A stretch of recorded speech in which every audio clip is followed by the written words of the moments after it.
Bueno, como dijo Damián, entonces vamos a empezar. La idea es hablar de los efectos adversos en el tratamiento de trastornos del ánimo a largo plazo. Estos son los fármacos aprobados para trastorno bipolar, como todos saben, de los que yo voy a hablar específicamente, porque Aníbal va a hablar más de antipsicóticos, son de los estabilizadores llamados clásicos. Tenemos al divalproato y la carbamazepina, que están aprobados para manía, pero que también están en las líneas en el uso a largo plazo, y la lamotrigina, y por supuesto el litio en su indicación, tanto en manía como en tratamiento a largo plazo. Para la fase de depresión, que es la fase en la que los pacientes permanecen más tiempos enfermos, es para donde tenemos, como todos sabemos, necesidades insatisfechas, es decir, menos tratamientos disponibles. Este es un esquema que presenta Keter, que es una pirámide de efectos adversos en general de las medicaciones psicotrópicas, y lo que vemos es que dice, comenzar acá si es apropiado. Acá quiere decir en el uso de antidepresivos, y nos cae de los nuestros la lamotrigina, pero la clave es si es apropiado, porque sabemos que a pesar de que los antidepresivos tienen bastante controversia, son los fármacos más prescriptos aún en el trastorno bipolar que se va a diagnosticar después o que ya está diagnosticado. Y por supuesto tienen el más bajo riesgo de efectos adversos y va ascendiendo la pirámide hacia los antipsicóticos y los más de segunda generación, con los más efectos metabólicos, los que tienen más efectos adversos. Yo para esta presentación tomé la guía canadiense, que voy a hablar ahora un poco, después voy a seguir al final con esa guía, y algunos otros trabajos. Ustedes saben que la CANMAT, en la actualización del 2018, la plantea como una guía de clasificación jerárquica, que ayuda al clínico a tomar decisiones tomando tanto la eficacia del tratamiento, para cuántas fases de la enfermedad es eficaz, como los temas de seguridad, tolerabilidad, y un punto que es clave para el trastorno bipolar, que es el riesgo de cambio relacionado al tratamiento, que es una pregunta que no se hace en otras patologías muchas veces. Por ejemplo, 2 tratamientos tienen igual eficacia en manía, pero solo uno de ellos demostró además eficacia en mantenimiento, o tiene mayor seguridad o mejor tolerabilidad, y se coloca en más alta jerarquía. Una pregunta obvia que es, ¿para qué tratamos a largo plazo? Casi todos los individuos lo requieren para reducir episodios futuros, para reducir síntomas residuales y para restaurar el funcionamiento y calidad de vida. Con tratamiento, esta es la diferencia de recurrencia versus la rama placebo. Es decir, no es que se previene totalmente la recurrencia, como es obvio. ¿Y cuáles son los factores de mayor riesgo que inciden en que haya más recurrencias? Edad de inicio juvenil, síntomas psicóticos, ciclado rápido, más y más frecuentes episodios previos, ansiedad comórbida, uso de sustancias y persistencia de síntomas residuales. Esto lo pongo porque es obvio que vamos a hablar de fármacos que producen efectos adversos, y estamos poniendo cómo uno hace el análisis del beneficio-riesgo y por qué se trata a largo plazo. Esto está en la guía CANMAT. Hay un 50% de pacientes que no adhieren plenamente al tratamiento indicado, y produce recurrencias por discontinuación. Ustedes saben que con el litio esto está muy bien estudiado. Y acá de nuevo están los factores, ¿no?, que contribuyen a la no adherencia: ser hombre, joven, de bajo nivel educativo y socioeconómico, pobre insight, uso de alcohol y cannabis, trastorno obsesivo compulsivo, no trabajar, etc. Y los efectos adversos relacionados a los fármacos.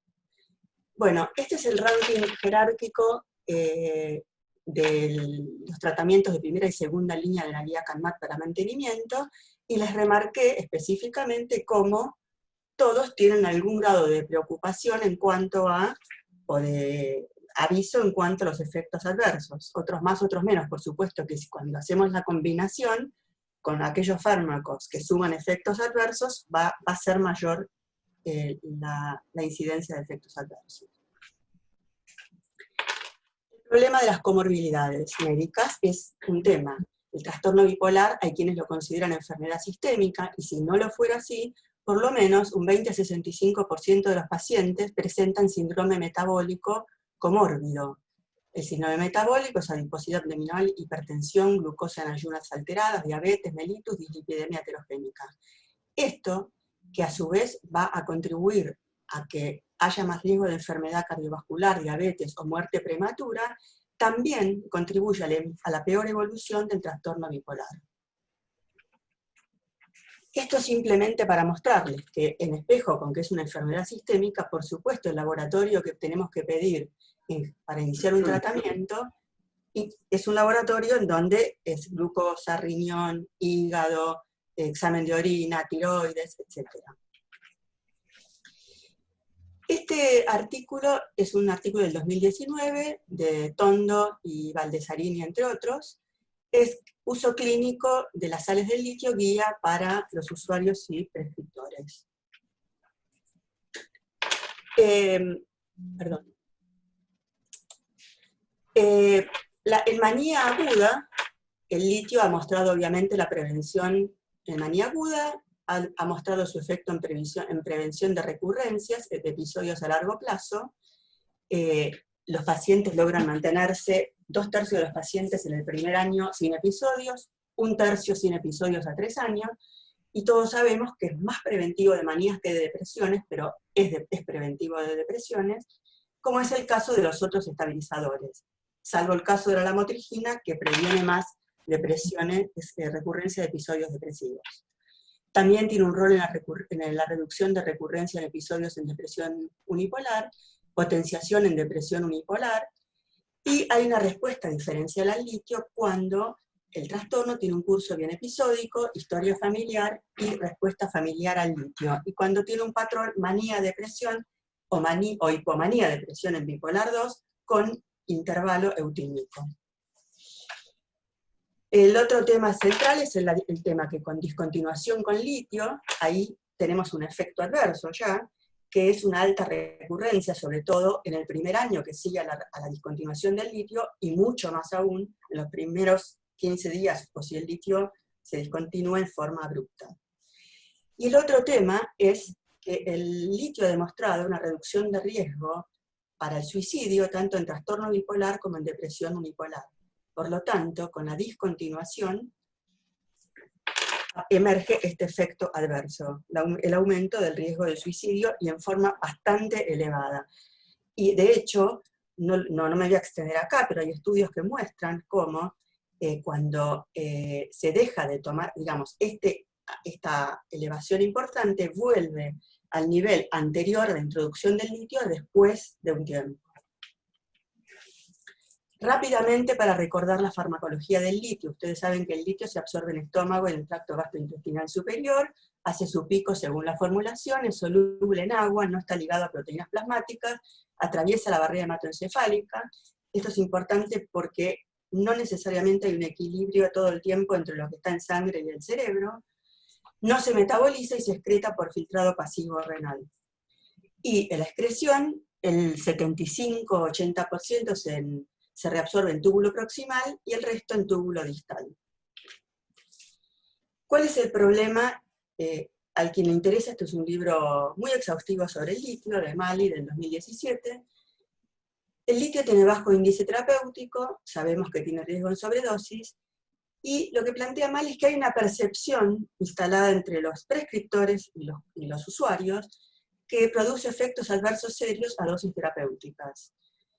El tema es que, si bien no sabemos el mecanismo exacto del litio, hay un acoplamiento a receptores en el sistema de segundos mensajeros.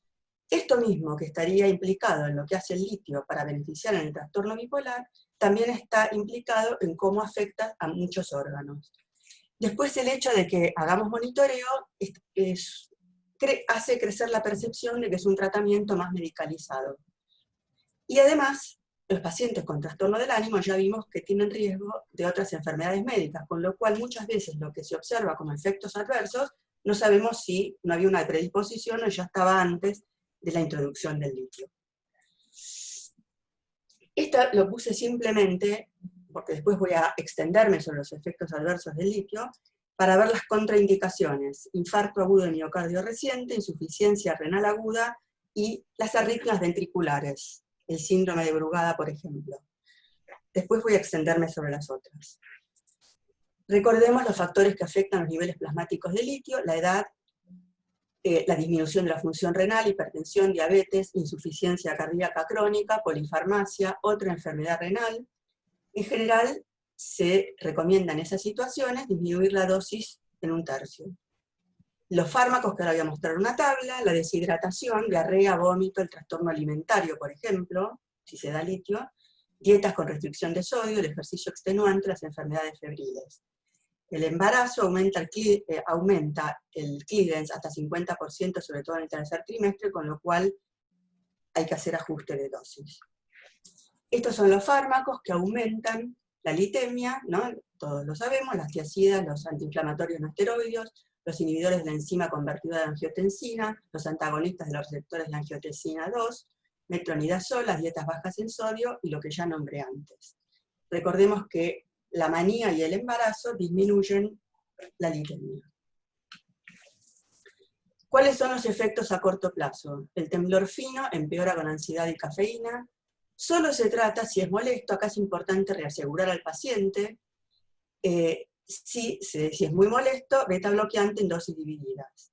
El malestar gastrointestinal, la náusea, la diarrea, a los pocos días ya se pueden manifestar y mejoran a las 3 semanas. Es dosis dependiente y hay que reasegurar al paciente para que el paciente no deje la medicación. Edema de tobillos es otro efecto adverso a corto plazo, sed y aumento de la frecuencia urinaria, que me voy a extender ahora, y en algunos casos fatiga, enlentecimiento de los procesos cognitivos y dificultad en la concentración. La diabetes insípida nefrogénica se manifiesta por polidipsia, poliuria y nocturia. Esto hay que chequear la glucosa y si no está comprometida la próstata, es decir, estar seguro que esté producido por el litio. Está disminuida la capacidad para concentrar la orina en un 15% de los pacientes o más. El litio entra a las células de los túbulos colectores a través de un canal de sodio epitelial y actúa reduciendo la permeabilidad de la membrana al agua. Específicamente disminuye la activación de los canales de la aquaporina 2, que habitualmente se unen con la membrana apical para permitir la reabsorción de agua. Muchos pacientes se pueden adaptar. Empeora con dosis divididas de litio y se recomienda para esto la dosis única y la menor dosis efectiva.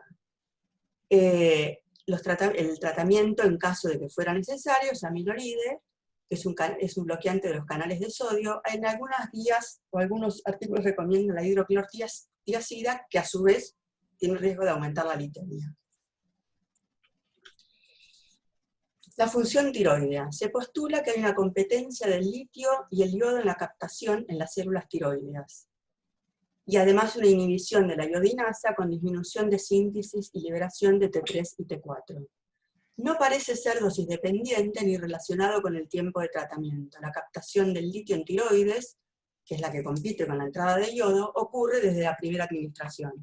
Se trata si aparece hipotiroidismo, es decir, TSH alta y T3 y T4 baja, o, con signo de interrogación, hipotiroidismo subclínico, con la T3 y T4 normales, con elevación de TSH, porque sabemos que el hipotiroidismo subclínico también puede contribuir a la perpetuación de la depresión. Por ejemplo, el metaanálisis de Shine muestra que está aumentado por 6 el riesgo de hipotiroidismo, y sobre todo en mujeres jóvenes. Y hay que hacer monitoreo de la función tiroidea cada 6 meses. ¿Qué pasa con la paratiroides? Bueno, la paratiroides se segrega en respuesta al calcio plasmático bajo. Entonces, hay pacientes, el metaanálisis de McKnight muestra 113 reportes de series de casos con hipercalcemia por exceso de paratormona, o sea, un cuadro clínico de hiperparatiroidismo que puede ser clínico o más asintomático. Todos esos pacientes presentaban hiperparatiroidismo y en algunos casos adenoma paratiroideo. Y en 50% coexiste con hipotiroidismo, lo cual no es rara porque es bastante frecuente esa comorbilidad. En esos casos, Shine encontró que la hipercalcemia estaba aumentada por 1.5, y tanto en hombres como en mujeres por igual, a diferencia de lo que pasaba con tiroides. Si la hipercalcemia es moderada y no da síntomas severos, no se trata. Recordar que uno de los síntomas de la hipercalcemia es la depresión. Si es severa, bueno, es un procedimiento más complejo que es la paratiroidectomía. Seguimos con riñón. Bueno, esto es uno de los temas más que producen, digamos, este tema de la percepción del riesgo con el litio, ¿no? La nefropatía túbulo-intersticial es la forma que se manifiesta, que puede llevar a una insuficiencia renal. A veces se acompaña de imágenes quísticas tubulares en la ecografía. Lo cierto, a ver, de todos los datos que son bastante, según sea nefrólogos, según sea publicados por metaanálisis de psiquiatras, para resumir es que 20% de los pacientes tienen un aumento gradual de la creatinina y una disminución gradual del clearance, sobre todo con exposición a 20 años de tratamiento más, si hubo exposición a intoxicación por litio, y los resultados son variables en cuanto a cómo estimar si esto evoluciona a enfermedad renal severa, o sea que requiere diálisis. El asunto es que el clearance de menos de 60 mililitros, en los estudios, como dije, tiene resultados variados, cuántos pacientes presentan esto. Pero siempre es mayor el porcentaje en pacientes de más de 70 años. Este es un trabajo de estudio de cohorte de Hayes y colaboradores hecho en Inglaterra, que también está John Geddes, en donde evalúa los efectos adversos renales, endocrinos, hepáticos y metabólicos en tratamiento de mantenimiento de trastorno bipolar. Y lo que ellos vieron es que, en general, los estudios a largo plazo incluyen pocos pacientes y evalúan estos efectos adversos, ¿sí?, que están acá. La falla renal fue mayor con litio, pero la insuficiencia renal severa fue similar en todos los grupos. En cuanto a tiroides, litio fue mayor que olanzapina o divalproato, pero no cuando se lo comparó con quetiapina. La hipercalcemia fue mayor en litio que en otras drogas. Las tasas de aumento de peso fue mayor al 7% al 15% más con olanzapina, quetiapina y valcote que con litio. La hipertensión de nuevo inicio fue mayor con olanzapina que con litio. Y después, diferencias no significativas en cuanto a enfermedad cardiovascular o diabetes tipo 2 o hepatotoxicidad. Esto es interesante porque el litio, digamos, no es hepatotóxico, pero poco monitoreo de calcio, en general habían estos estudios, porque en esa época en que tomaban los estudios no se monitoreaba tanto. Cuando aparece, aparece más asociado al litio. Este es un trabajo del grupo de Vieta, y con este vamos a introducirnos ya en los otros estabilizadores del ánimo. Es una regresión sistemática de los estabilizadores del ánimo clásicos. Y vamos a ir ahora al grupo de los antiepilépticos. Esto es una diapositiva que presenta siempre Keter, en donde muestra, como para tener un pantallazo, de cuáles serían los problemas, digamos. Acá tenemos con el divalproato, están todos, pero la hepatotoxicidad, vamos a hablar de eso, pancreatitis, rash, displasias sanguíneas con carbamazepina, la motrigina, lo del rash, y acá tenemos todos los que ya dije del litio. La carbamazepina, y puse también oxcarbazepina porque ustedes saben que tiene alguna indicación en las guías, tiene menos estudios. Bueno, básicamente la carbamazepina, los efectos más frecuentes son diplopía, visión borrosa, mareo, ataxia, somnolencia y efectos cognitivos moderados que se dan muy al inicio, antes de la autoinducción. Ustedes saben que la carbamazepina es muy inductora, y así como es heteroinductora, ella misma es víctima de la inducción. Entonces, cuando se produce la inducción, bajan los niveles, pero en las primeras semanas es como si fuera un efecto tóxico de la carbamazepina. Náusea, vómito, hiponatremia, y si bien no aumenta marcadamente de peso, genera ateromas. El rash, bueno, la carbamazepina puede haber 10% de pacientes que pueden presentar un rash, y algunos de ellos, mucho menor porcentaje, pueden evolucionar a Stevens-Johnson o a la electrólisis tóxica epidérmica. En este punto es importante recordar que los pacientes de etnia asiática y que presentan el antígeno HLA-B1502 tienen por 10 el riesgo aumentado a presentar el rash y su evolución a cuadros más severos. Luego tenemos la anemia plástica, granulocitosis, pancitopenia, hipogonadismo por disminución de las hormonas sexuales e infertilidad, y recordar que son inductoras, sobre todo la carbamazepina, muy inductora, y que cuando se da a pacientes que usan anticonceptivos orales hay que advertir de esto, de la pérdida de eficacia de los anticonceptivos. Esto que se ve no muy bien, que también es de Keter, es para mostrar que la carbamazepina es sumamente inductora y prácticamente baja la concentración de casi todos los fármacos que nosotros damos, antidepresivos, antipsicóticos, ansiolíticos y muchísimos fármacos más de uso médico general. Esto me parece bastante claro. Si bien el rash puede ser benigno o puede ser más grave, 1 en 10 o 1 en 100.000, con cualquier rash se discontinúa la carbamazepina. Y recordar que además esto puede anticipar rash cruzado con otros fármacos, con la Oxcarba segura y con algunos otros. Y la leucopenia, ahí sí, si es benigna o si es anemia plásica, ahí sí no es lo mismo que se suspende siempre, solo si los glóbulos blancos están en menos de 3.000 o si los neutrófilos están en menos de 1.000. La motrigina. La motrigina es un fármaco, como todos saben, de un perfil metabólico neutral, bastante bien tolerado, puede dar cefalea, mareo, náusea, y está la cuestión del rash, que puede evolucionar al Steven Johnson en monoterapia 0.08%, 0.13% cuando se da con otros fármacos. En pacientes con epilepsia se asoció a un mejor funcionamiento sexual. Recordar que para la motrigina, para evitar todos estos problemas, sobre todo los dermatológicos, es clave la titulación lenta, y aún más lenta que lo que recomienda el fabricante. Esto también lo dice Keter, es decir, 25 miligramos 2 semanas y así ir subiendo. Y recordar que si se da en forma concomitante con divalproato, o si uno está con la motrigina se agrega divalproato, o viceversa, este inhibe el metabolismo de la lamotrigina por 2 a 3. O sea, que aumentan las concentraciones séricas de la motrigina en ese grado, si no se hacen los ajustes de dosis de la lamotrigina. Esto se da cuando, por ejemplo, si uno está con la motrigina y se introduce divalproato, con dosis de 500 miligramos ya se empieza a dar este efecto máximo de subida de la lamotrigina por 2 o por 3.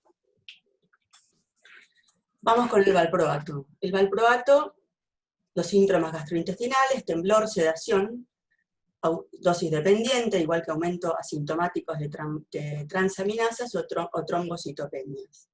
La trombocitopenia puede ir a menos de 50.000, dando equimosis, petequias, etc. En general son asintomáticas y revierten con la suspensión estas más graves. Las enzimas hepáticas, en general hay una regla que es, tienen que aumentar por 3 o más para que sean preocupantes. Luego tenemos la insuficiencia hepática idiosincrática, la pancreatitis, fue más reportado en los estudios con epilepsia. Se dan de esas pancreatitis que ocurrieron, el 40% ocurrieron en los 3 primeros meses, el 70% en el primer año, se consideran idiosincráticas. El cuadro de la hiperamonemia, que me voy a referir ahora, que puede o no evolucionar a una encefalopatía, es de rápido inicio y revierte con la suspensión. Lo de la predisposición genética es sobre todo en niños, no es el caso del trastorno bipolar, pero más se vio en epilepsia, en aquellos chicos que tienen alterado el ciclo de la urea. Bueno, el aumento de peso es una preocupación, el 50% con valproato, en monoterapia el aumento es del 12 al 15%, por supuesto que si lo asociamos con fármacos antipsicóticos u otros que suman este efecto es mayor. Se da desde el inicio temprano del tratamiento y persiste a través de los años. Después tenemos también hirsutismo, acné, alopecia. Lo del ovario poliquístico no es tan corroborado, y en personas de edad y a una baja dosis puede dar parkinsonismo. En caso de insuficiencia hepática, vamos a resumir, con carbamazepina hay que tener precaución en pacientes con disfunción hepática, el divalproato está contraindicado en disfunción hepática significativa, la lamotrigina hay que reducir la dosis en 25 a 50%, con el litio no hay problema porque tiene excreción renal, con la oxcarbazepina solo ajuste de dosis si la disfunción es severa, y acá incluí topiramato y gabapentin, que los usamos a veces como terapia adjunta, recordar que no son estabilizadores primarios de ánimo. Con el topiramato, solo si la disfunción hepática es severa, se reduce las dosis y se amplían los intervalos. Recordad que el topiramato se excreta en un 70% casi por riñón. Y el gabapentin también se excreta por riñón sin modificar. La hiperaponemia asintomática por divalproato no requiere necesariamente intervención. Hubo una serie de casos que tenían hiperamonemia de más del 97, la mitad de ellos, con enzimas hepáticas normales, y mejoraban con reducción de dosis. Y no se correlaciona la hiperamonemia con las valproemias. Esto es importante, recordar que el valproato, una vez que satura la unión a proteínas, circula como fracción libre. O sea que no necesariamente tiene que acompañarse uno con la otra. Solo se mide si hay un cambio agudo del estado mental, y este es el tratamiento sugerido, que seguramente no lo haremos nosotros. En cuanto, si ustedes recuerdan, hablaban del lo teratogénico, voy a ser muy breve, esto lo puse solamente, esto es un dato que viene de los registros para epilepsia, en donde se ve cómo muchos de los fármacos que nosotros usamos tienen también riesgo para lo teratogénico, y acá vemos que en el valproato, además de lo teratogénico, que es el problema del neurodesarrollo, es dosis dependiente. Fíjense que en dosis de menos de 650 miligramos está casi en línea con la carbamazepina a 700 o más, y un poquito más que era la motrigina a dosis altas. Esto va subiendo con las dosis. Un punto muy breve de la alerta que tienen los antiepilépticos, entre los cuales están los que nosotros usamos, la motrigina, divalproato, carbamazepina, Oxcarva, que la FDA puso en el 2008 para suicidalidad. Bueno, la FDA lo que hizo fue tomar algunos datos, como se tomó para los IRS, en donde ninguno había suicidio consumado, y lo hizo extensivo a todo el grupo de los antiepilépticos, aun cuando tenga un mecanismo de acción diferente, y les puse este artículo que se publicó al tiempo, en donde es fuego, falsa alarma, y básicamente lo que dicen estos autores, que muchos lo conocen por los de epilepsia y psiquiatría, es que primero tomó a todos sin considerar grupo por grupo, en donde había fármacos que tienen, por ejemplo, alertas para la conducta. Pero fundamentalmente todos sabemos que la epilepsia y la depresión y la suicidalidad tienen una relación bidireccional, con lo cual no consideró que los pacientes con epilepsia tienen una mayor predisposición a la depresión, a que no sea detectada y tratada, y al riesgo suicida. Esto rápidamente para mostrar que el litio se puede dar con otros psicotrópicos y con otros antiepilépticos. Recordar que la pregabalina, el gabapentino, el topiramato y el levetiracetam tienen básicamente excreción renal, que el divalproato, la carbamazepina y la Oxcarva, poca excreción renal, y que con los antipsicóticos de segunda generación, por supuesto, son todos los estudios que no tienen la indicación en terapia adjunta. Y acá un punto sobre el alopidol, que en alguna época se decía que el litio y el alopidol sumaban neurotoxicidad y era riesgoso darlos en forma combinada, pero fueron algunos casos de reportes y esto no fue replicado. Con lo cual, además, en general litio y haloperidol se suele dar en general en pacientes probablemente internados o con un monitoreo más cercano, así que esto se puede hacer perfectamente. Y acá, para recordarles, como el litio con divalproato, de hecho, es una potenciación sinérgica que lo mostró el estudio Balance, en donde mostró que litio y divalproato en combinación son superiores a divalproato solo. Bueno, esto es para mostrar las recomendaciones de la guía CANMAT, en donde tiene una sección, seguridad y monitoreo, aumento de peso. Tenemos que el litio divalproato va junto con los antipsicóticos, diríamos, más engordadores, como sabemos todos, menos riesgo de aumento de peso, la carbamazepina, la motrigina, junto con la ciprasidona, la lurasidona ocuparía un lugar cercano, y sobre el aripiprazol, que en general se dice que no aumenta de peso, a largo plazo no sería tan así. Síntomas gastrointestinales, vamos a repetir un poco lo que dijimos, y se recomienda la titulación gradual de dosis, tomar la medicación antes de dormir, y tomar la medicación con alimentos y las formulaciones de liberación extendida. En cuanto al litio, acá está repetido lo que ya dijimos, y dice, en cuanto a la poliuria, hay un 70% de pacientes que la pueden presentar, 20 a 40% conforman el cuadro de diabetes insípida nefrogénica, y de nuevo repite la cuestión de los factores que pueden exponer más a esto. ¿Qué recomiendo? 37% de los pacientes mayores de 70 años tienen una tasa de clearance menor a 60 mililitros. Y es difícil establecer ahí un estricto criterio cutoff para discontinuar el litio. Entonces toman la recomendación de la guía NICE para enfermedad renal crónica y dice consultar con el nefrólogo si hay una rápida declinación del filtrado glomerular en 5 mililitros por año, o 10 mililitros en 5 años, si desciende a 45 mililitros en 2 lecturas consecutivas, o si el clínico está preocupado.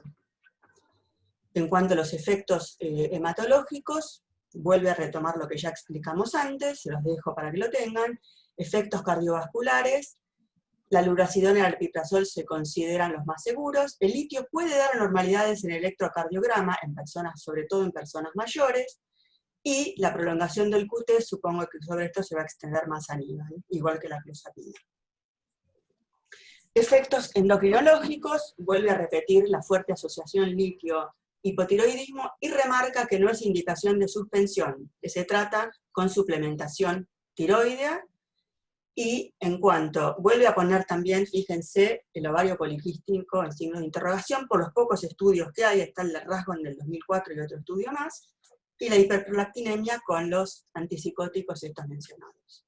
En cuanto a la cognición, es un problema si es la enfermedad y o a la medicación. Los que más dan efectos son los antipsicóticos. El litio puede afectar la velocidad de procesamiento, si bien es superior a la quetiapina en cuanto a su efecto neuroprotector. Y los antiepilépticos, salvo la lamotrigina, pueden dar algún grado de afectación cognitiva subjetiva. En cuanto a la sedación, bueno, el litio, divalproato, y la lamotrigina mucho menos, obviamente.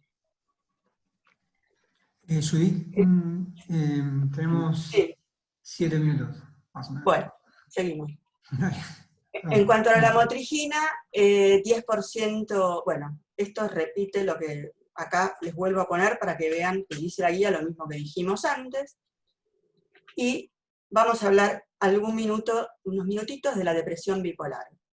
Este artículo se llama Un desafío no resuelto, y básicamente para mostrarles que el uso de antidepresivos en tratamiento del trastorno bipolar continúa siendo motivo de controversia, con opiniones más apasionadas que con buenos estudios.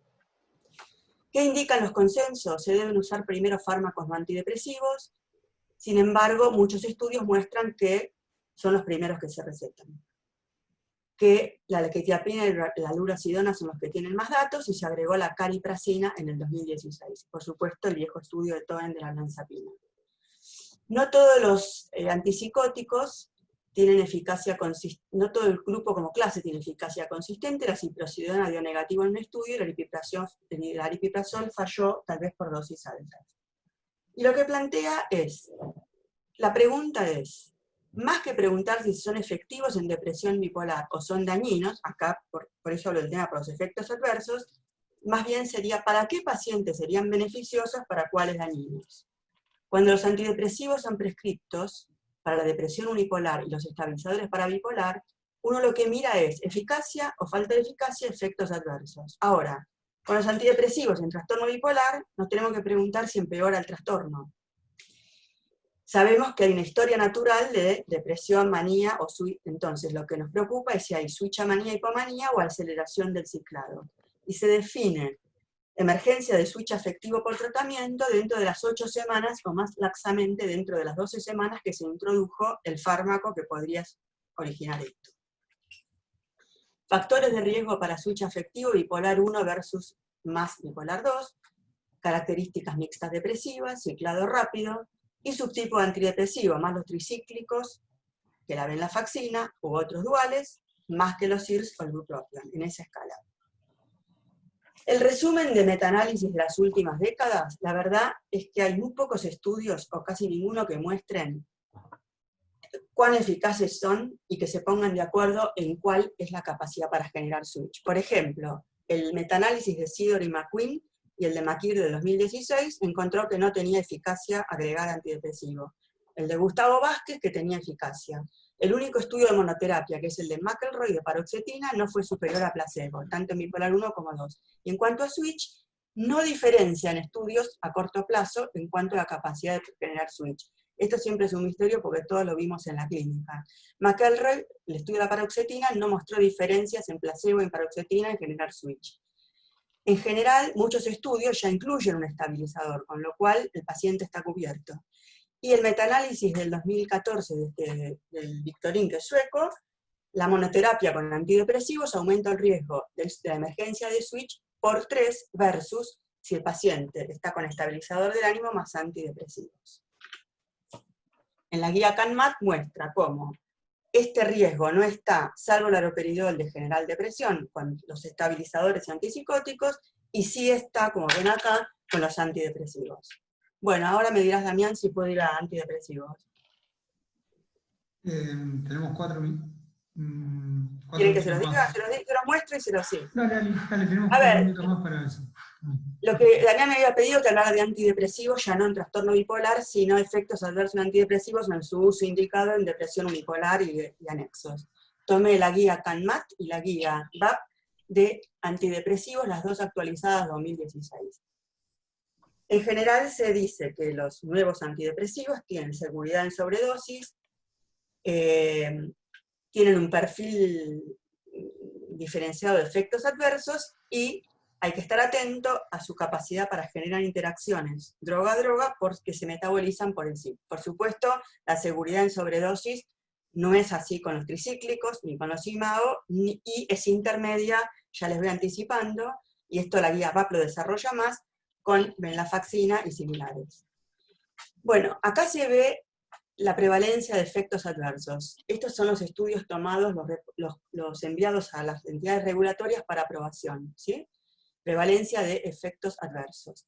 En general, para resumir, los tricíclicos inhibidores de la recaptación de noradrenalina producen efectos antimuscarínicos, mareos y sudación, en tanto que los SIRS y los tipo así llamados duales, gastrointestinales, activación, efectos sexuales adversos, y en el caso de la mirtazapina, aumento de peso y sedación. Vamos a los efectos adversos sexuales. En general, los estudios controlados son reportados de forma inconsistente e inadecuada. El metaanálisis de Reichenfader, que toma la guía CANMAT, de 63 estudios con 26.000 pacientes, hay una evidencia poco significativa que muestre que el bupropión da menos y que el escitalopram y la paroxetina más. En el estudio de Kronstein del 2015, en donde introdujo escalas y entrevistas, los que menos efectos adversos sexuales son la gomelatina, el bupropión, mirtazapina, vilazodona y bortioxetina. Y la VAP incluye también la reboxetina. El aplanamiento emocional con los SIRS es la tendencia a experimentar las emociones negativas y positivas con menor intensidad. Todo lo conocemos por los pacientes con una expresión un poquito más procaz. Es difícil distinguir de depresión per se. Cuando ocurre, se recomienda elegir el de menor perfil serotoninérgico. ¿Qué dice la guía VAP? Se extiende un poquito más sobre la gomelatina, que está contraindicada en insuficiencia hepática y que hay que chequear las enzimas hepáticas y suspender si aumentan por más de por 3. Lo presentan 1.5 de los pacientes con 25 miligramos, 2.5 con 50, según la misma compañía. ¿Y qué dice sobre la bortioxetina? Que a 10 miligramos no da efectos adversos sexuales, cuando se sube la dosis esto no es tan así, y cita el estudio de McIntyre, que mejora la cognición versus el placebo entre 10 y 20 miligramos. Suicidalidad. Bueno, esto ya sabemos que hubo un black box en el 2004, después se demostró, ustedes saben que ninguno de los pacientes había completado el suicidio, que disminuyen el riesgo de suicidio en más del 40% en adultos y en más de 50% en tercera edad, el uso de antidepresivos. Hay un estudio observacional que muestra un aumento de casi por 2 en adolescentes, pero en los adolescentes están muy representados los casos severos, porque son aquellos a los adolescentes a los que se indica antidepresivos, con lo cual puede ser la evolución de su enfermedad.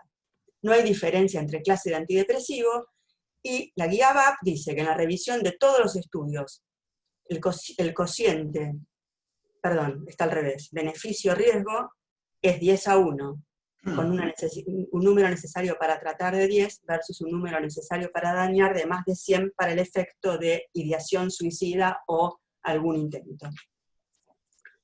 Los menos frecuentes, bueno, el tema del QT, ustedes saben que el QT corregido es un subrogado de la Torsouat de Pointes, es una pregunta. Fue una preocupación de las agencias regulatorias para citalopram y escitalopram. 95% tenía uno o más factor adicional para dicha arritmia cuando esto fue reportado. Y ocurrían con dosis terapéuticos e incluso con QT normal, o sea que la Torsouat de Pointes no necesariamente acompaña esto, puede ser idiosincrática. Conclusión, que tienen muy bajo riesgo para arritmias. Caída o fracturas, en las primeras 6 semanas, otros, ¿no? Hiponatremia, sobre todo en la tercera edad, puede inhibir agregación plaquetaria, y esto se duplica si se da AINE en forma concomitante, y el uso de protectores reduce significativamente el riesgo. Por lo general no alteran enzimas hepáticas, salvo lo que dijimos de la agomelatina.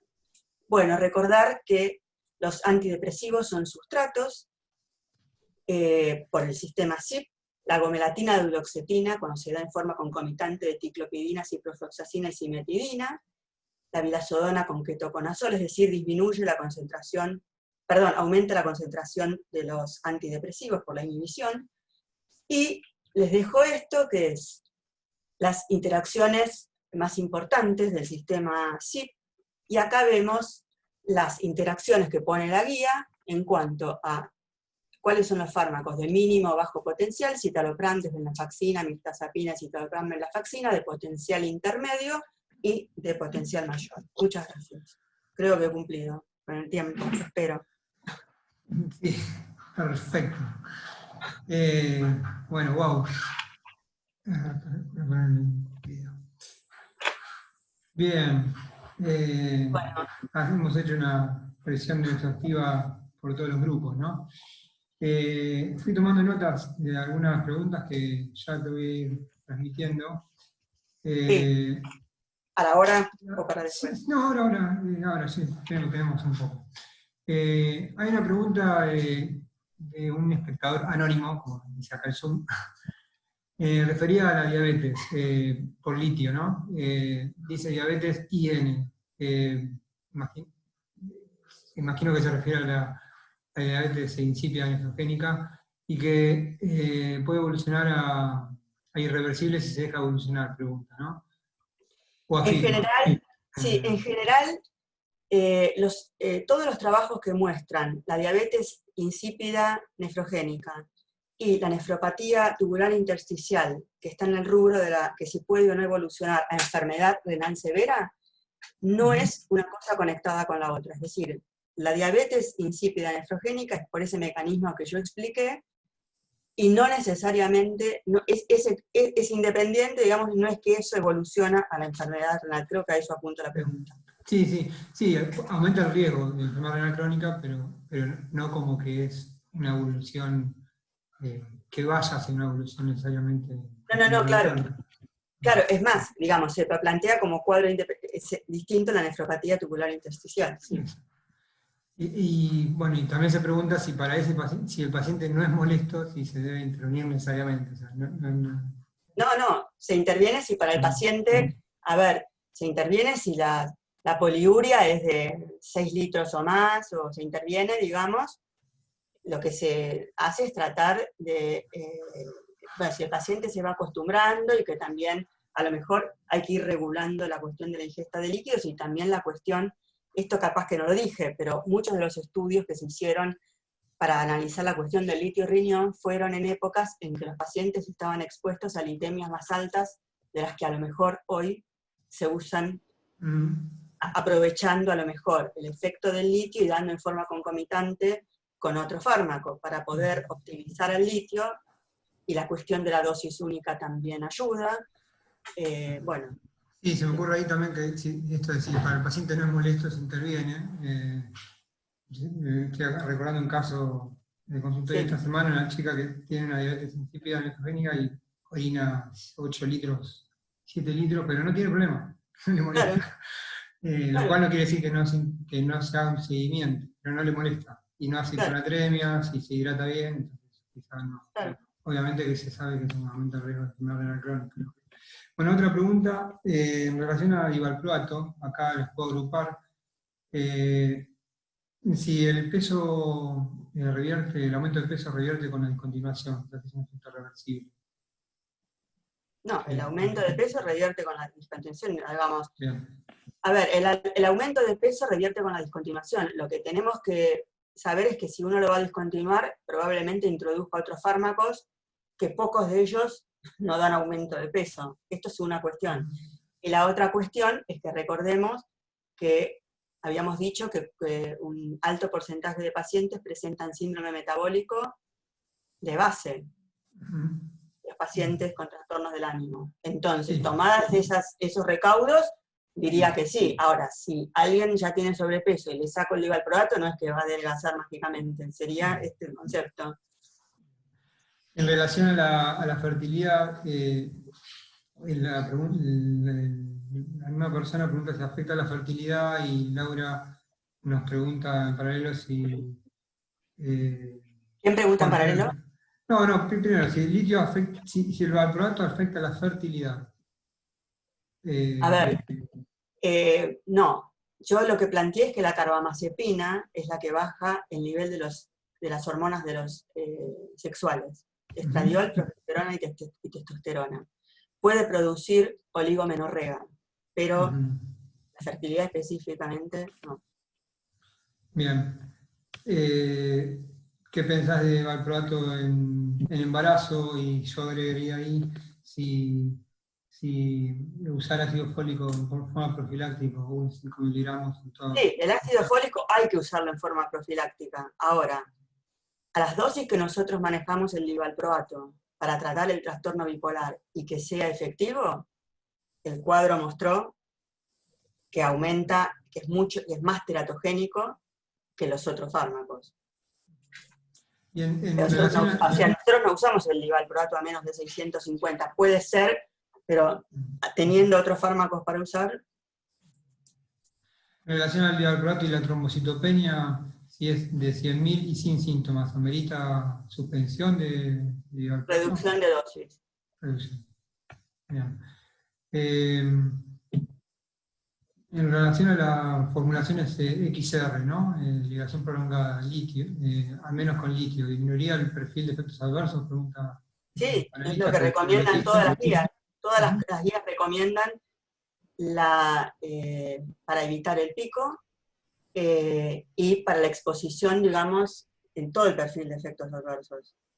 Y acá hay una pregunta que imagino que, bueno, está respondida en parte con un slide tuyo que decía que en caso de necesitar cambiar un IRS por aplanamiento efectivo o apatía, que sugiere, imagino que será ir hacia alguna de las que Alguno que no nombraste tenga, claro, un como perfil un poco biotina, menos alguna. serotoninérgico, sí.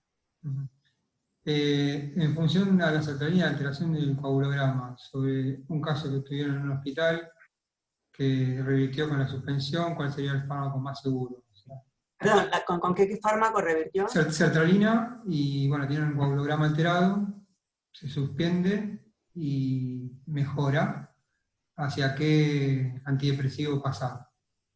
Y yo pienso que uno tendría que ir a uno de una clase distinta. Ujú.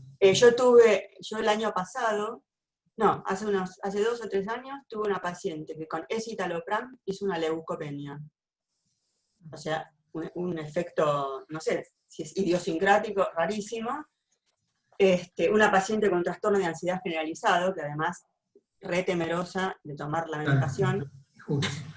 hizo una leucopenia y después de un tiempo se animó y yo le di venlafaxina y mejoró muchísimo su trastorno y no hizo ningún trastorno. Ujú. Yo agrego una pregunta en relación a, hablaba del beta bloqueante, el temblor con litio, ¿no? O bueno, con divalproato quizá, pero con litio. El uso de propanolol, ¿es necesario que hagamos una consulta con el cardiólogo, que lo podemos manejar nosotros, siguiendo la frecuencia cardíaca, pidiendo el electro y pidiendo... intervalo RR? ¿Qué te parece en relación A ver, a mí me como parece, como médicos que somos, sí, ¿no? claro, a mí me parece que hay que pedir un electro, porque el litio, digamos, tiene un cierto efecto proarrítmico. Entonces, yo creo que lo haría como en combinación con un cardiólogo, a menos que esté muy seguro que el paciente no tenga ninguna patología, y siempre hay que empezar con dosis muy bajas. Bien, y controlando la frecuencia. Bien, no, más o menos estábamos, vamos a empezar vamos a seguir con la próxima presentación. Una pregunta mía también, en relación a la hiperamoniemia con divalproato, ¿no? O con valproico. Regularmente pedimos, no pedimos, o con qué frecuencia pedimos, si te parece, o cuando hay síntomas, ¿no? Como creo que algo que has ¿El dicho. amonio, anemia? Sí, sí. No, ¿Cuándo lo pedimos? solamente si hay síntomas de cambio agudo del estado mental. Ujú. Es decir, Yendo que hacia la puede, conclusión. sí, porque, a ver, esto eh, lo sé de la experiencia también de la epilepsia, como que puede el paciente tener el amonio un poco elevado y no tener ningún síntoma.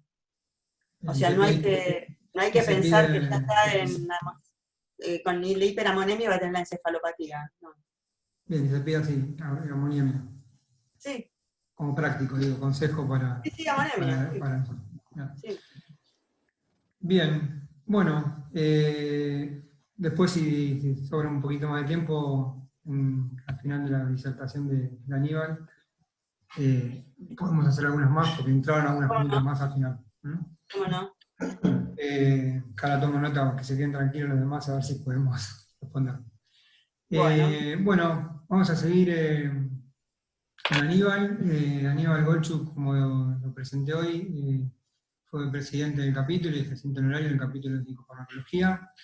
Y su área de estudio, bueno, ha sido amplia, pero en el área de psicosis es un referente aquí para todos nosotros y aquí nacional, así que es un lujo que pueda hablarnos de efectos adversos a largo plazo en antipsicóticos y con una amplia experiencia de seguimiento de mucho tiempo de pacientes con antipsicóticos, así que aparte de la combinación entre la experiencia y la evidencia, en este caso nos va a aportar muchísimo. Bueno, Aníbal, te dejo el muteo y salgo el video. Sí, vos. Muchas gracias, Damián. Claro. Muchas gracias, capítulo, por la invitación. Un gusto estar con ustedes y como dijiste, voy a tratar de integrar los datos de conocimiento con lo que ha sido la experiencia en el tratamiento de mantenimiento de pacientes esquizofrénicos. Si bien los antipsicóticos hoy tienen un amplio uso en trastornos afectivos, incluso en trastornos de ansiedad, en una cantidad de cuestiones, quizá lo que me voy a centrar es en el tratamiento de mantenimiento de la enfermedad esquizofrénica, que es donde se usan más a largo plazo. Allí ustedes tienen un trabajo muy interesante, muy contundente conceptualmente, que se ha publicado en abril de este año en el American Journal, que lo recomiendo ampliamente, porque es como poner blanco sobre negro en relación con lo que es el tratamiento en la esquizofrenia y la justificación del uso de antipsicóticos en la enfermedad. La pregunta es bastante movilizadora. Se hace la pregunta si nosotros hemos hecho algún progreso en los resultados a largo plazo. A largo plazo se entiende si la vida de los pacientes esquizofrénicos ha cambiado rotundamente desde que se descubrió la clorpromacina en 1952, y la respuesta es no. Adelanto la idea de este autor, que es compartida por mucha gente y con la cual uno puede identificarse plenamente, que es que los antipsicóticos sirven para una dimensión exclusivamente de la enfermedad, pero no son eficaces en otras dimensiones de la enfermedad, que es lo que puede estar comprendido en lo que se llama la demencia precoz. Demencia precoz, que a nivel sintomático podemos entenderla como la declinación cognitiva, como los síntomas negativos de la enfermedad, y que a nivel de los datos que tenemos se vincula con una alteración de la morfología cerebral y con una desconexión entre áreas cerebrales. Y lo que es el concepto del autor es que hasta que no pongamos el acento y pongamos la investigación sobre estas dimensiones de la enfermedad, que por otro lado están presentes muchísimos años antes del primer episodio psicótico, es muy difícil que resolvamos los resultados del tratamiento de la esquizofrenia a largo plazo, entendiendo por esto, vuelvo a repetir, lo que es la vida común de una persona que padece la enfermedad. Dicho esto, para ubicar entonces, pasamos a la pregunta, ¿por qué usamos los antipsicóticos en el largo plazo? Y ahí, más allá de lo que puede ser los datos bibliográficos, es lo que probablemente escribo acá, lo que todos compartimos. Es que compartimos que, aún con esta salvedad que hacía en la primera diapositiva, los antipsicóticos se demuestran como eficaces en atenuar y en evitar las manifestaciones más disruptivas de la enfermedad, tal como la psicosis, la desorganización, cosas prácticas como el alejamiento de los dispositivos terapéuticos y la pérdida de los cuidados personales, y algo que me interesa nombrarlo en estos términos, que es la afectación de la capacidad convivencial, que es una de las cosas que tanto lastiman la vida cotidiana de un paciente esquizofrénico y sus grupos familiares o de pertenencia. Entonces, estas cuestiones eminentemente prácticas, que no son productoras de remisión en el sentido clínico, son las razones por las cuales nosotros usamos antipsicóticos en el largo plazo. Quizá no me refiera con todo detalle a cada uno de los antipsicóticos, al abanico grande de antipsicóticos que disponemos ahora, y voy a hacer una revisión de algunos aspectos que comprenden a los antipsicóticos globalmente, y quizá haciendo algunas diferencias de cada uno de ellos en cada una de estas dimensiones que voy a tratar. Síndrome metabólico va a ser el primer tema, la suprasensibilidad dopaminérgica es el segundo tema, y la cuestión del daño a la morfología cerebral es el tercer tema. Vamos a empezar por el síndrome metabólico y el aumento de peso. Hagamos un repaso para subrayar los conceptos. El aumento de peso y la obesidad está por un lado, la disregulación de la glucosa y la disregulación del metabolismo lipídico está por otra. Tanto el aumento de peso implica la alteración que los antipsicóticos producen sobre mecanismos centrales y periféricos que regulan la alimentación y la saciedad, y la disregulación de la glucosa y de los lípidos implican la acción de los antipsicóticos sobre una alteración de las vías metabólicas que regulan estos agentes. Lo interesante o lo cierto, y lo que nos importa, es que a largo plazo, tanto uno como otro, aumento de peso y desregulación metabólica, producen un efecto similar, que es el incremento de la enfermedad cardiovascular producida por los antipsicóticos, y el incremento de la diabetes tipo 2. Como bien dijo Judith, uno de los problemas, porque la verdad que escuchándola a Judith se me ocurrían una serie de problemas que todavía no tenemos resueltos, es que cuando se habla de esto no hay que desconocer que cuando se hacen estudios de pacientes que todavía no tuvieron el primer brote, pero que son grupos de riesgo, ya presentan alteraciones metabólicas o en relación con el peso mucho antes del comienzo visible de la enfermedad. Entonces, uno de los temas que nosotros siempre tenemos es distinguir cuáles son las cosas que producen efectivamente los medicamentos que usamos de cuánto estaba presente al comienzo de la enfermedad. Una cosa que nos pone al tanto esta cuestión es que cuando nosotros usamos antipsicóticos, no solo producimos efectos sobre el sistema nervioso central, que es nuestro propósito, con el afán de resolver determinadas dimensiones clínicas, sino que estos mismos agentes tienen efectos sobre el organismo en general, en la medida en que actúan sobre determinados receptores que están presentes no solo en el sistema nervioso central, que es lo que nos interesa, sino que están presentes en todo el organismo.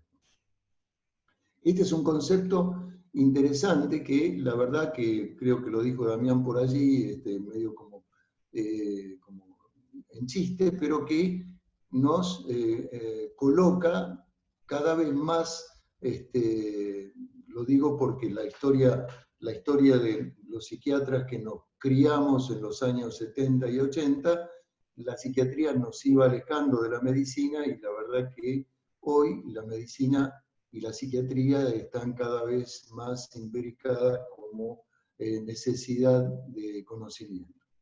Vamos a ver, vamos a intentar por lo menos, porque si se pregunta por qué los antipsicóticos producen estos efectos secundarios, la respuesta es no se sabe plenamente. Pero hay algunos datos que sí tenemos y que son realmente interesantes repasar. Miren, ustedes ahí tienen que la primera información que disponemos es que los antipsicóticos, al actuar sobre determinados receptores centrales, periféricos, producen los efectos sobre el aumento de peso y sobre la disregulación metabólica. Hay algunos determinados agentes que son más estrella que otros. Por ejemplo, el antagonismo. Yo no sé si se ve ahí lo que pongo en el puntero.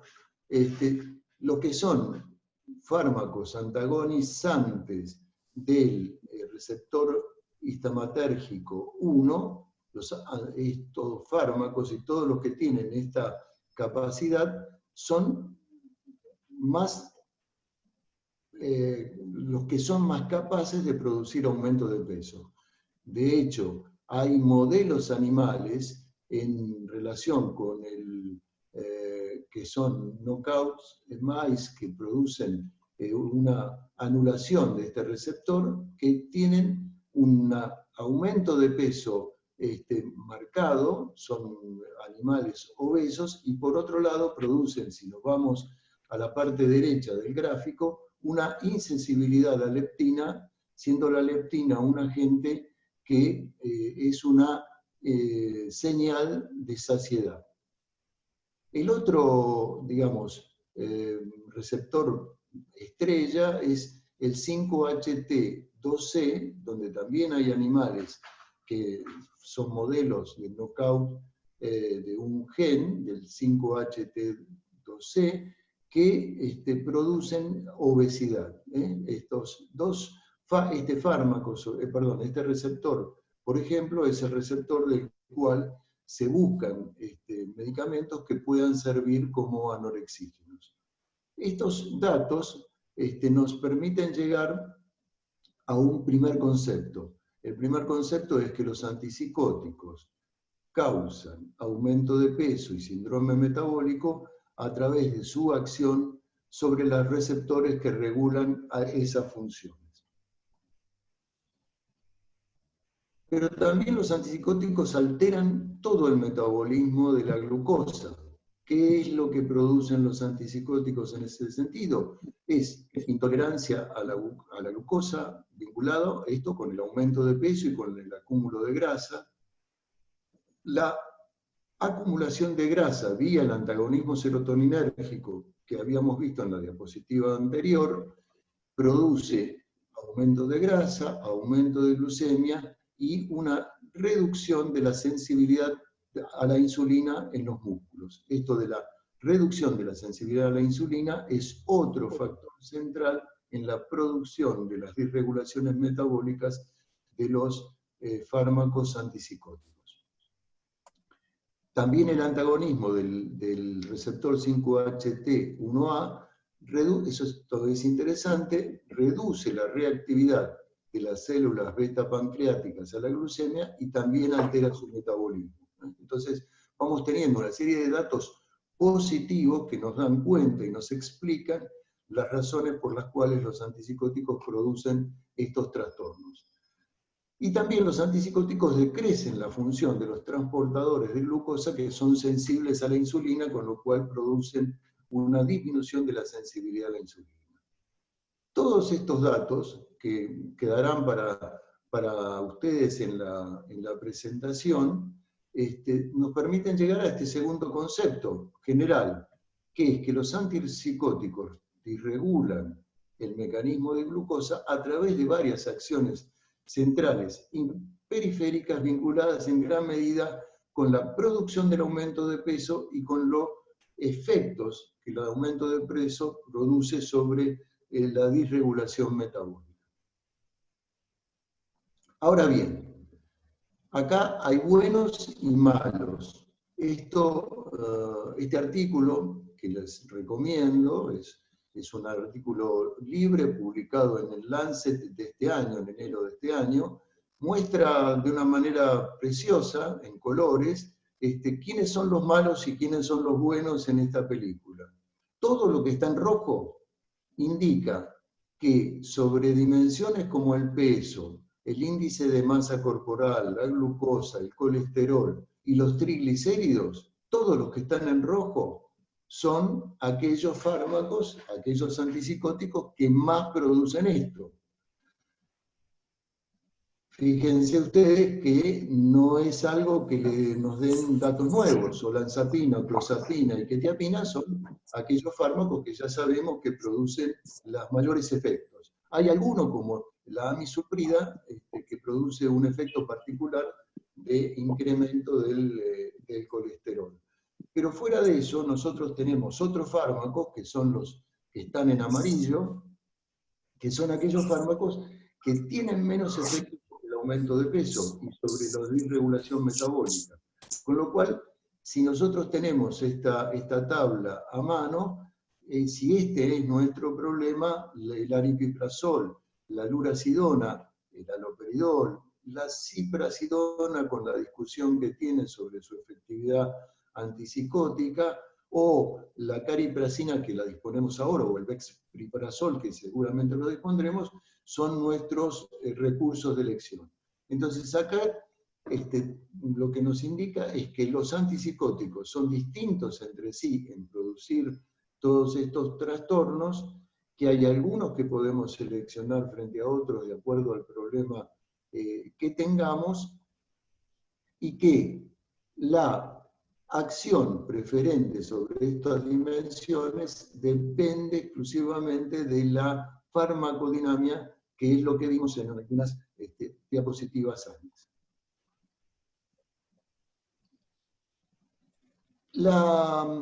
Nuevamente, sobre este artículo, las conclusiones que este artículo aporta es que las mejorías en la severidad de los síntomas están asociadas al aumento de peso, del índice de masa corporal y del colesterol. Y esto sugiere, lo que es interesante de este artículo es que saca una conclusión que es controvertida y que se vincula con algo que dijo Judith y que sería como encontrado con ese argumento.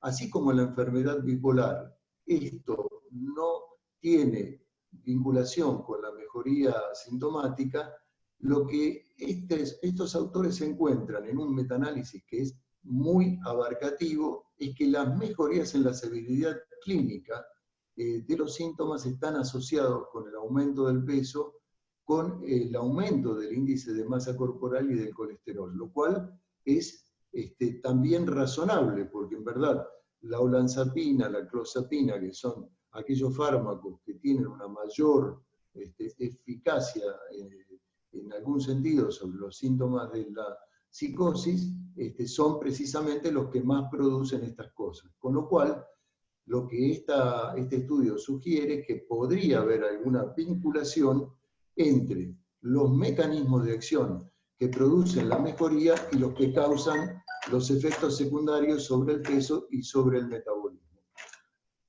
Esto, como ustedes se darán cuenta, es un dato de este metaanálisis, no es un dato que es compartido por todos los autores, pero es un dato que es interesante tenerlo en cuenta. En un estudio también que es de este año, de principios de este año, esto simplemente lo menciono porque guarda relación con el problema que estamos viviendo, con la pandemia que nos hizo a todos más cercanos a los problemas inmunológicos. También los antipsicóticos, y este trabajo también lo recomiendo vivamente porque es un repaso muy abarcativo de los efectos inmunológicos, endocrinológicos, y no solo eso, sino sobre el microbioma intestinal que los antipsicóticos producen, y que estos cambios que los antipsicóticos producen sobre estas dimensiones también son causa de los trastornos metabólicos crónicos y también en las respuestas inflamatorias, todo lo cual, en definitiva, lo que nos interesa es cuánto esto afecta la condición de salud de los pacientes esquizofrénicos. Ahora bien, con todo lo antedicho, uno le queda la sensación, con todo lo que he comentado, y acá es un nuevo nivel de discusión y controversia, con todo lo que he comentado, daría la sensación de que sería beneficioso no usar antipsicóticos en el largo plazo, por todos los efectos que metabólicamente producimos o sobre el aumento del peso. Sin embargo, como en lo nuestro nunca las cosas son blancos o negros, hay un estudio, también publicado a principios de este año, que es un artículo que también recomiendo, es un artículo que es accesible porque está publicado en World Psychiatry este año, y es un análisis fantástico que Tihonen es uno de los autores, es un finlandés. Este estudio, ¿qué hicieron ellos? Correlacionaron a todos los pacientes esquizofrénicos que tienen en un registro cuidadosamente llevado, con aquellos pacientes que recogían su medicación, que todo eso también queda registrado. Entonces pudieron comparar en 20 años 62.250 pacientes esquizofrénicos, una cosa monumental, eso ningún estudio doble ciego puede llegar a cifras así. Esto es un estudio observacional de una amplia muestra de pacientes, y comparar aquellos pacientes que ellos sabían por el registro de retiro de medicamentos, quienes estaban con medicación, comparándolo con aquellos pacientes que no tomaban medicación, que no tomaban antipsicóticos. Vuelvo a decir, dado lo que venimos hablando de los efectos metabólicos y sobre el aumento de peso y sobre las enfermedades cardiovasculares y diabetes tipo 2, todo daría a entender que las personas que tienen antipsicóticos seguidos por 20 años van a estar en condiciones de salud peores que aquellos que no han tomado antipsicóticos. Sin embargo, este estudio replica 3 o 4 estudios de este nivel. Como ustedes verán acá, las personas que con antipsicóticos tienen una sobrevida a 20 años claramente mayor, significativamente mayor, que los pacientes esquizofrénicos que no toman antipsicóticos. Entonces, la cuestión, en este estudio particularmente, paradójicamente, doblemente paradójico, la clozapina es la que más produce este efecto. Es como la estrella de este estudio en producir este efecto diferencial en la disminución de la mortalidad por cualquier causa. Entonces, la pregunta de estos autores, o las conclusiones, es ¿por qué se produce esto? Las conclusiones son que los antipsicóticos no estuvieron asociados con un riesgo aumentado de hospitalización debido a razones somáticas o cardiovasculares. Los antipsicóticos fueron asociados con una reducción de la mortalidad de cualquier causa en general y particularmente de causa cardiovascular y por suicidio. La clozapina mostró las mejores cifras, como ya les dije, y el control de los síntomas psiquiátricos asociados con el uso de antipsicóticos puede conducir a estilos de vida más sanos y a la mayor utilización de servicios asistenciales. Pero además, el alivio del estrés que los antipsicóticos producen puede tener un efecto adicional sobre la mortalidad cardiovascular. Entonces, les he dicho cuánto problema producen los antipsicóticos, pero a la larga, y si hacemos un balance entre costo-beneficio, los antipsicóticos tienen un efecto beneficioso sobre la mortalidad por cualquier causa. Vamos al segundo tema. ¿Qué es la psicosis de supersensibilidad por dopamina o dopaminérgico? Este es un concepto antiquísimo. La primera versión de este argumento fue hecho en 1978, cuando todavía no había prácticamente uso de antipsicóticos de segunda generación. Y fue hecho por Chouinard. Fue acuñado por Chouinard. ¿En qué consiste la psicosis de supersensibilidad por dopamina? Miren, veamos la parte izquierda del gráfico. Ahí lo que muestran es una persona que no tiene suprasensibilidad a la dopamina. ¿Qué quiere decir esto? Que los receptores postsinápticos dopaminérgicos que están en la neurona inferior no están aumentados o proliferados en su producción. ¿Qué es lo que nosotros producimos cuando ponemos un antipsicótico? Cuando nosotros ponemos un antipsicótico, centralmente antagonizamos los receptores dopaminérgicos postsinápticos. Eso genera una señal en la célula postsináptica que produce, para ser sencillo, un incremento, una proliferación de receptores dopaminérgicos postsinápticos, con lo cual estos aumentan. Al aumentar en su número, lo que aumenta es la sensibilidad que tienen a la dopamina. Como nosotros los mantenemos antagonizados con los antipsicóticos, esto se mantiene en una suerte de equilibrio. Pero basta que nosotros reduzcamos, esto es lo que veía Chouinard, reduzcamos la dosis del antipsicótico o suspendamos el antipsicótico, lo que tenemos es una situación en la cual tenemos que vuelve a actuar la dopamina, esta vez ya no encuentra antagonizados los receptores y esto incrementa brutalmente la señal dopaminérgica, como se ve en la parte derecha del gráfico. Esto produce dos cosas.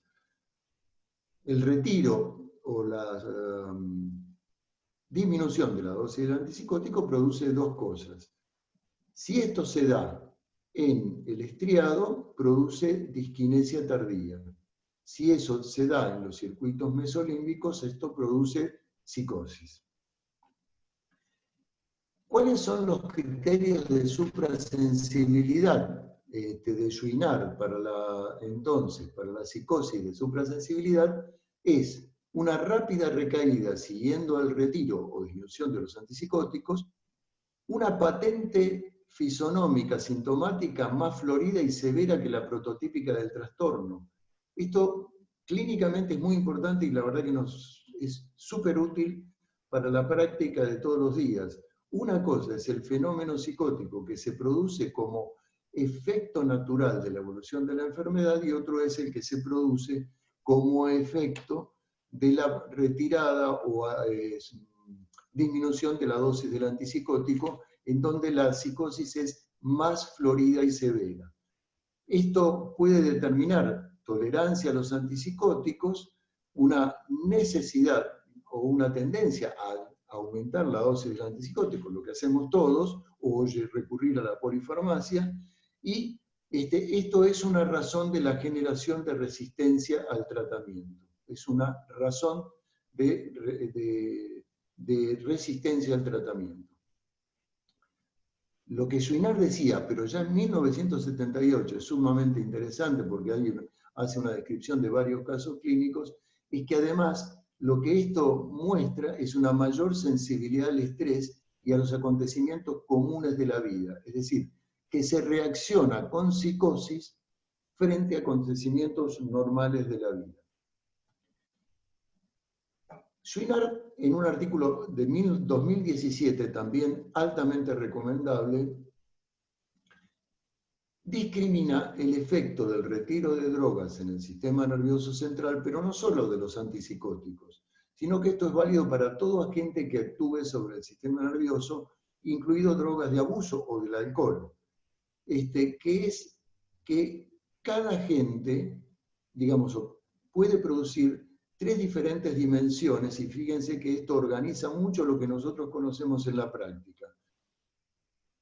Puede producir un cuadro nuevo, un cuadro de neoformación, que se presente con náuseas, con cefaleas, con psicosis, pero una psicosis más severa, con ansiedad, con desconexión. Es lo que pasa cuando un paciente, lo primero que notamos cuando un paciente deja de tomar los antipsicóticos bruscamente y se presenta a la consulta, es que está desconectado, está ido, está distinto. Notamos esa pequeña manifestación, pero fácilmente registrable.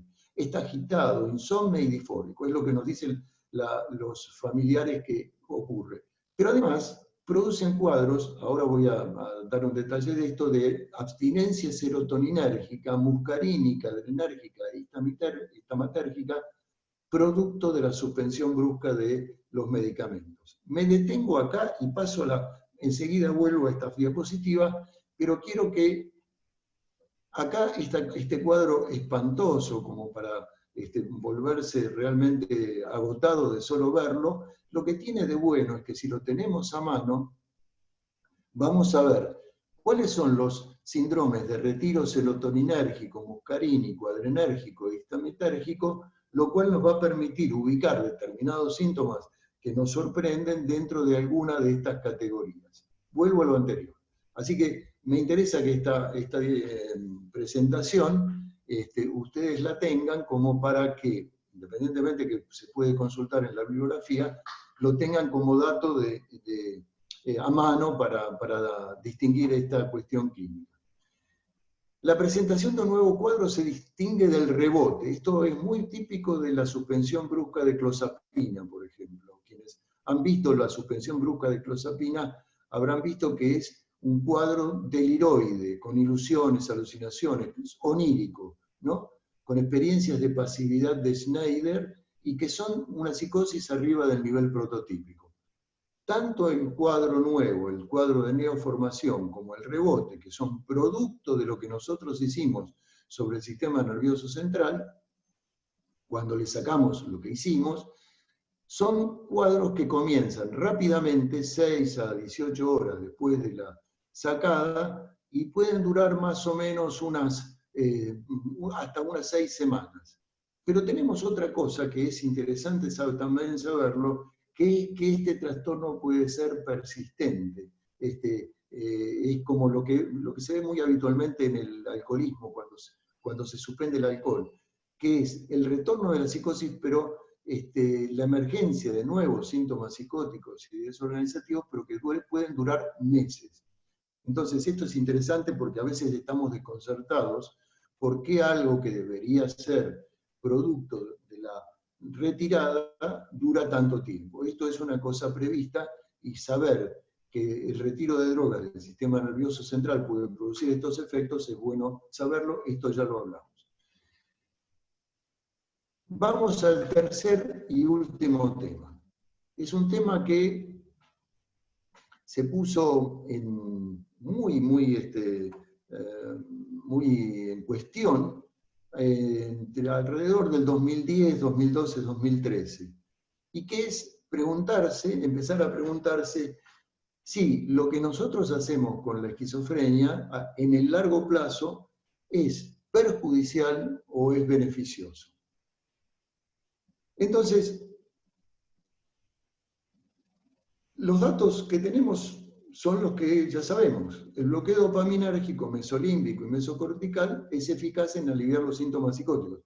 Por lo menos es eficaz en aliviar los síntomas psicóticos en los primeros episodios de la enfermedad, ¿no? Cuando suele perderse cierto nivel de eficacia cuando los episodios psicóticos se repiten. Ya vamos a decir alguna palabra respecto de esto.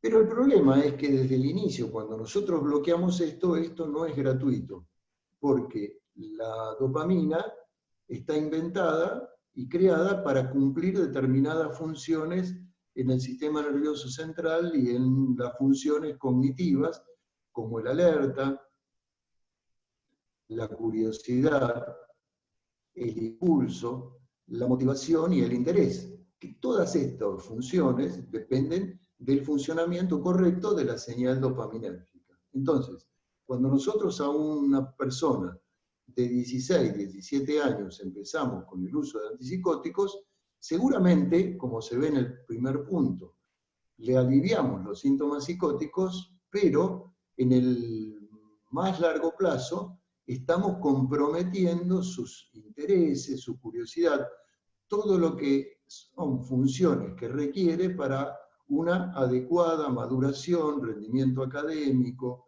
movimiento social, etc. Hay un estudio que fue famoso, digamos, que fue esas cosas que produjeron gran revuelo en nuestro ambiente, que fue el de Wunderlich, básicamente el del 2013, que habla de esto. Después este estudio estuvo muy discutido, esto merecería, qué sé yo, un párrafo aparte, pero básicamente lo que ponía el acento y lo que ponía en cuestión era este tema.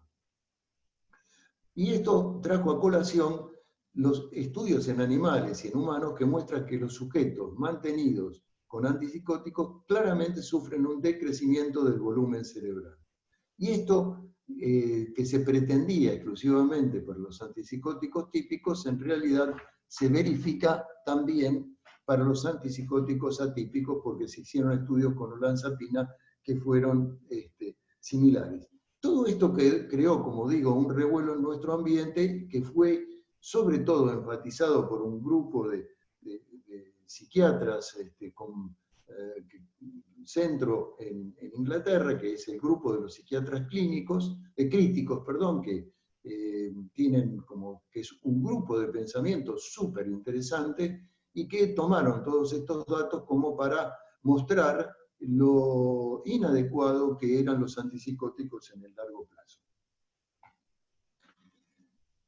En ese tiempo también fue muy impactante conocer datos que había tenido Harrow. Harrow es un psiquiatra asentado en Chicago, que había hecho un estudio a muy largo plazo y que había encontrado y había comparado pacientes que estaban medicados con pacientes que no estaban medicados, y que había mostrado que en 15 años, como ustedes ven a la derecha de la diapositiva, los pacientes que estaban con medicación antipsicótica, el 64% tenían una actividad psicótica. Es decir, tomaban antipsicóticos y tenían una actividad psicótica.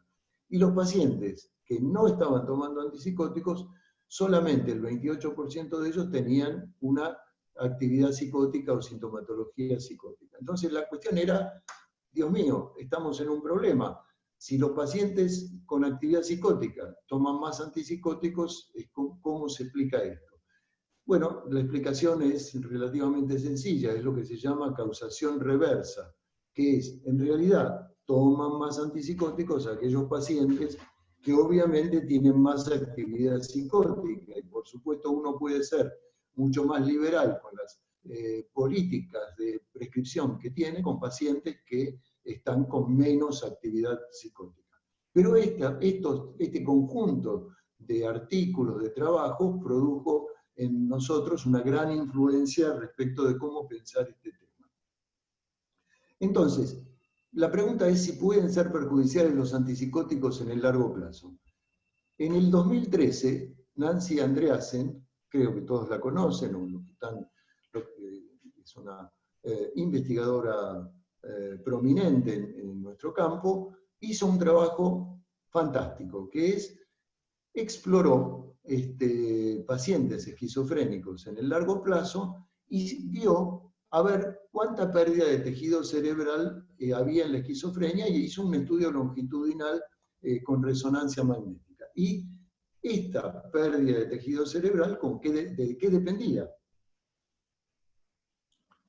Ella lo que hizo fue evaluar y comparar personas sanas con personas esquizofrénicos y evaluarlos en el tiempo, haciendo la salvedad que ya desde el comienzo de la enfermedad, lo remito al estudio primero de Kahn que yo les mostré de abril de este año en el American Journal, muestran claramente menores volúmenes cerebrales, sobre todo en el lóbulo frontal, y que revelan un aberrante proceso de neurodesarrollo. Si algo nosotros podemos decir hoy es que la esquizofrenia es una enfermedad del neurodesarrollo, y que lo que se verifica en la evolución de la enfermedad es que la enfermedad, el programa de la enfermedad, el programa que tiene la enfermedad para cada sujeto que padece esquizofrenia, es someterlo a un cambio cerebral progresivo, del cual hay que ver cuál es la significación funcional que ese cambio cerebral progresivo tiene sobre la psicosis y la cognición y demás dimensiones clínicas. Entonces, lo que hizo ella fue tener un punto de partida y ver en un determinado tiempo cómo esto funcionaba. Hago la salvedad, para mala noticia de todos nosotros, que el cambio cerebral progresivo no es exclusivo de la esquizofrenia. Mientras, este es un trabajo de Villola de 2014, mientras que la reducción anual en la esquizofrenia es de 0.69% del volumen cerebral por año, en todos nosotros es el 0.49%. Si ustedes ven el gráfico, van a ver que la produce en los controles, en algunos casos están por ahí. Es decir, que la disminución del volumen cerebral no es exclusivo de la esquizofrenia, pero la esquizofrenia como un grupo, porque hay sujetos que tienen menos que cualquiera de los controles, como grupo tiene un cambio cerebral progresivo mayor que las personas que no padecen esquizofrenia. ¿Qué es lo que encontró Andreasen? Primero, que el número de recaídas, si la persona, digamos, había sufrido muchas recaídas, no era significativo sobre el volumen cerebral, pero sí lo era la duración de la recaída. La duración de la recaída sí lo era, y esto afectaba al volumen cerebral total, sobre todo el lóbulo frontal y la sustancia blanca. Bueno, cada una de estas cosas merecería un largo párrafo, pero bueno, en aras de la brevedad. También la duración de recaídas, al ser significativo, nos alerta del efecto neurotóxico que la psicosis, como lo que nosotros vemos como psicosis clínico, el efecto que esto produce sobre la sustancia cerebral. Entonces, esto es importante. Esto dirime un poco la cuestión que siempre nos preguntamos, si la psicosis tiene un efecto tóxico deleterio sobre el sistema nervioso central. La respuesta es, si es larga, sí. Por lo tanto, hacer lo posible para que esto no suceda es un objetivo clínico. Pero Aníbal, hacemos 5 minutitos. Sí, La intensidad de los antipsicóticos también es significativo, también sobre el volumen cerebral total, con pequeñas diferencias respecto del tipo de alteración que producen las psicosis.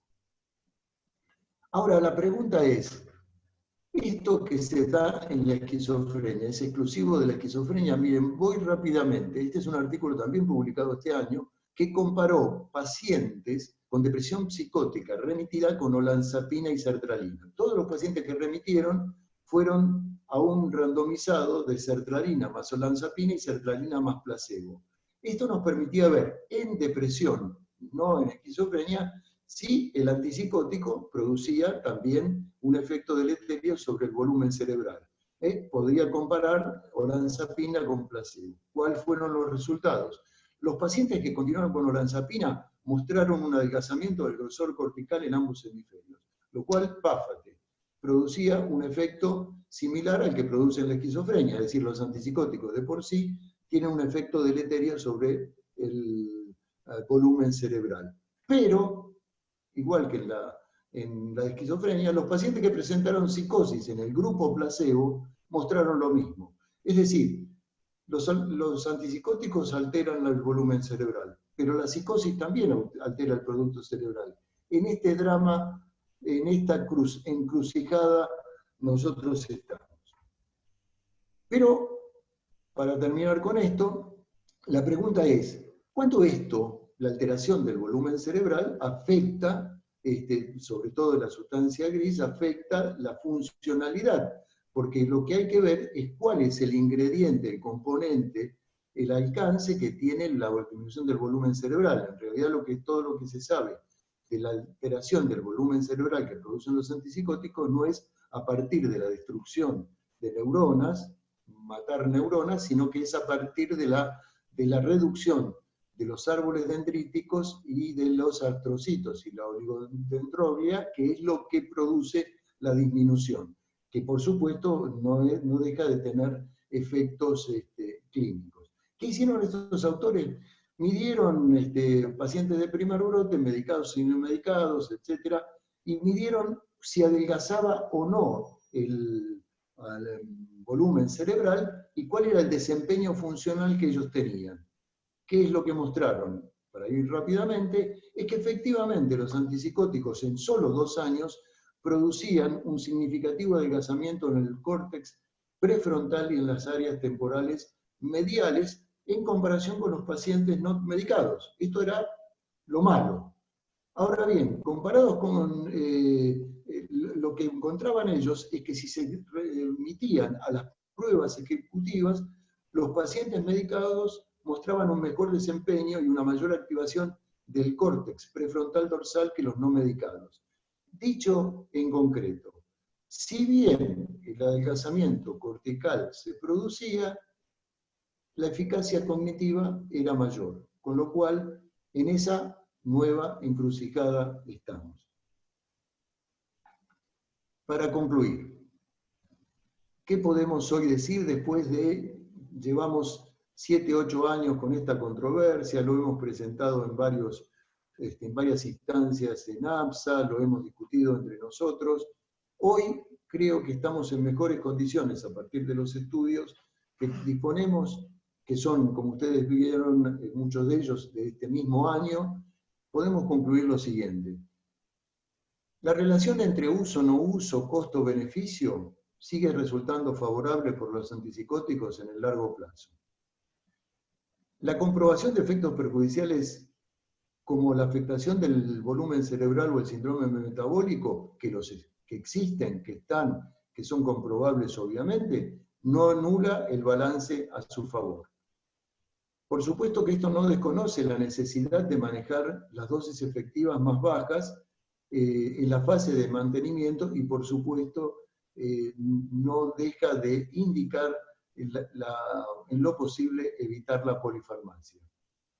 Y por supuesto, si bien hay muchos recursos que se utilizan para contrarrestar cada una de estas cosas, lo ideal, pero digamos, no siempre lo posible, porque quienes trabajan con pacientes con trastornos mentales severos saben lo difícil que es integrar el tratamiento farmacológico que hacemos con un plan más amplio que incluya hábitos, nutrición e intercambio social. Esto fácil es decirlo, sabemos lo difícil que es hacerlo, pero en todo caso, repetirlo una y otra vez quizá potencie nuestra vocación y nuestra voluntad de llevarlo a cabo.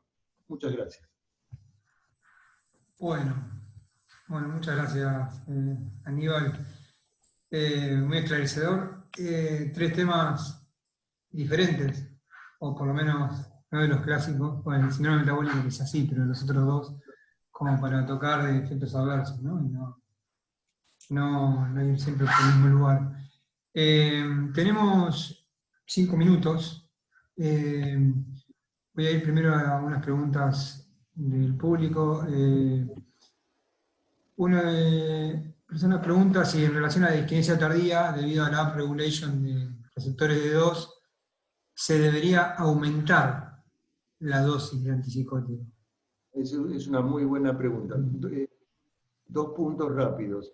En general, la disquinesia tardía se ha tratado de, todos hemos hecho lo mismo, que cuando aparece la disquinesia tardía, reponemos el antipsicótico si fue suspendido o bajada la dosis. Sin embargo, la verdad que hoy hay recursos nuevos. El año pasado se liberó un fármacos nuevos para el tratamiento de la disquinesia tardía, y dentro de lo que nosotros disponemos, la clozapina es el recurso que nosotros disponemos, porque nosotros todavía no los disponemos, más eficaz para el tratamiento de este problema. También se han hecho estudios con vitamina E y vitamina B que han tenido un resultado un tanto errático, pero clozapina es el recurso más. Y con respecto a la pregunta, es lo que hemos hecho, que si la disquinesia aparece inmediatamente del retiro del antipsicótico, la reposición del antipsicótico, en algunos casos suele ser el recurso ideal. Sí, sí. Sobre relación dosis del antipsicótico, disminución del volumen cerebral, o sea, más específico en la pregunta en relación a la dosis. El artículo de Nancy Andreasen es muy preciso en eso, pero todos los estudios que se han hecho muestran que es dosis dependiente. Pero, nuevamente, digamos, uno aumenta la dosis cuando tiene un paciente más grave, y ese paciente más grave probablemente tendrá un cambio cerebral progresivo mucho mayor, y la psicosis que padece será mucho mayor. Es decir, que hay como una confluencia de razones donde es muy difícil distinguir plenamente qué es lo primero. Claro, bueno, un poco en relación a esto de la psicosis por su supersensibilidad. Perdón, sí, sí. Sobre la valbenacina. La Sí. valbenacina es la droga que ha salido al mercado en este momento, muy auspiciosa, con un mecanismo de acción muy, muy atractivo. Se puede consultar con eso, pero no está en la Argentina. Claro, sí, y carísimo afuera también. Sí, creo que en Estados Unidos es bastante cara. O sea, son carísimos. Y acá creo que acá está la tetrabenacina, que es alrededor de 77.000 pesos el costo. Así que no sé la disquinesia tardía o... Se quedará con genético. Sobre la psicosis por supersensibilidad, como rebote, si se espera con la misma dosis y bueno, vuelvo a la misma dosis o quizá vaya a necesitar más dosis, ¿no? Me permite decir algo respecto de esto que es muy interesante y desde el punto de vista práctico. Se vuelve a la dosis anterior, digamos, esto es lo que siempre ha hecho, pero lo que Chouinard encontró es que aún volviendo a la dosis anterior no era suficiente y tenía que subir la dosis. Pero esto es lo que nosotros vemos en la práctica. Primer brote, 1 miligramo de risperidona, segundo brote de 3 miligramos de risperidona, cuarto brote 8 miligramos de risperidona, aunque no sea útil. Esto es lo que nosotros hacemos naturalmente. Pero hay una cosa que quiero decir que está en el escrito de Chouinard de 2017, que es una cosa que puede ser de uso práctico. La psicosis de suprasensibilidad es tratada eficazmente, de acuerdo a estos autores, con valproato. Y esto es confluente con un metaanálisis reciente de lo que es clozapina resistencia, que ha mostrado que el único, después de mucho recorrer y artículos y demás, el único fármaco que es eficaz en pacientes clozapina resistentes es la potenciación con valproato. Esos dos datos o esos dos elementos son confluentes y que muestran que el valproato tiene alguna eficacia en contrarrestar esta suprasensibilidad dopaminérgica.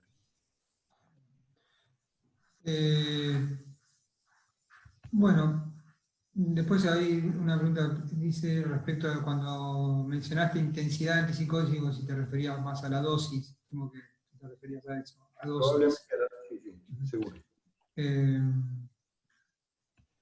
Y si hay alguna experiencia antipsicótica o anticonvulsivantes en pacientes COVID, con COVID-19.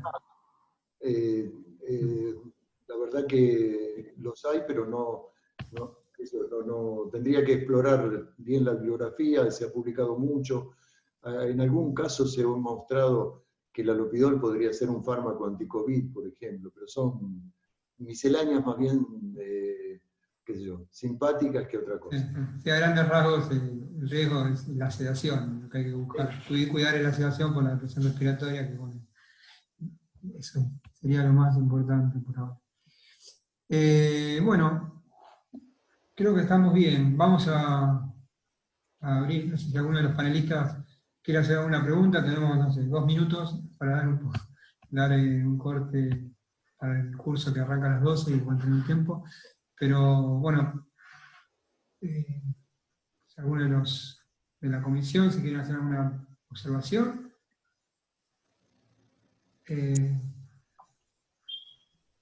Eduardo.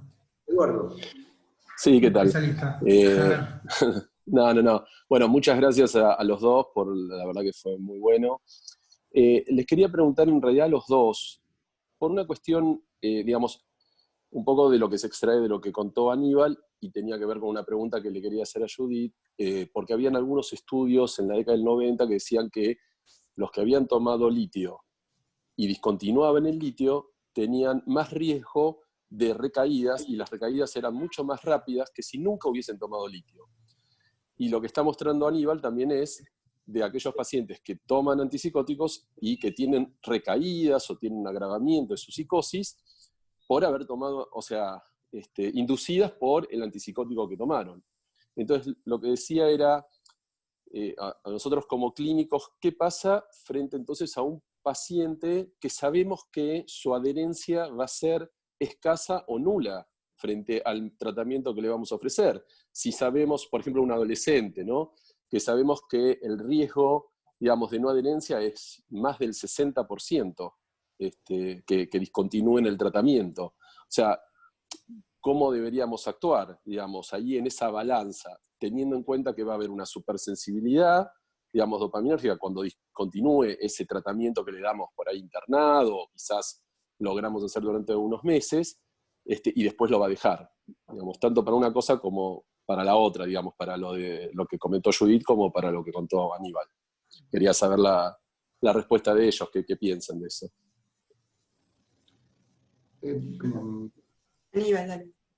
No, con los estudios de litio los puede dar más cuenta, pero recuerdo que había una diferencia si el litio se interrumpía paulatinamente y se interrumpía bruscamente. La diferencia era clarísima en relación con la incidencia de suicidalidad, por ejemplo, ¿no? Judith, me parece que esto era así y fue muy claro, y como vos decís, en la época de los 90.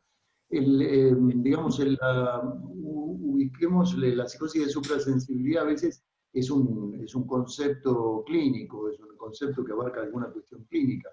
Esto, la verdad, no quiere decir, en la vida de todos los días, esto nos explica algunas cuestiones, pero también es cierto que hay muchos pacientes que durante largos tiempos interrumpen su medicación antipsicótica sin ninguna conexión con nosotros.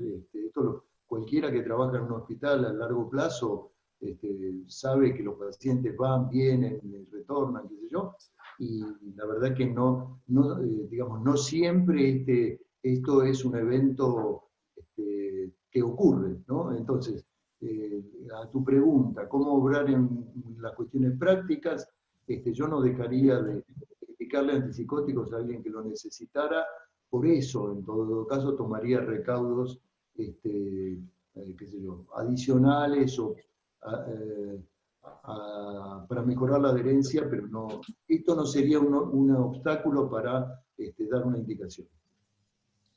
Sí, totalmente en línea con lo que dice Aníbal. A ver, lo que se sabe es que la discontinuación con litio, si es en forma abrupta y no gradual, y gradual es en meses, favorece la recurrencia. Tu pregunta es si vale la pena el redesafío con litio, ¿no? Un poco, si es, no, en realidad en caso de que el paciente muestre pobre adherencia y tenga una tendencia a dejar el litio, y porque estaría implícito un mecanismo parecido. Bueno, a ver, lo que yo leí en la literatura revisando es un poco bastante variado, digamos. Hay quienes dicen que pierde eficacia con el tiempo, pero no hablan, o sea, la pérdida de eficacia la interpretan como el que el paciente no responde, no, en el criterio de la supersensibilidad no está descrito ese mecanismo específico con el litio.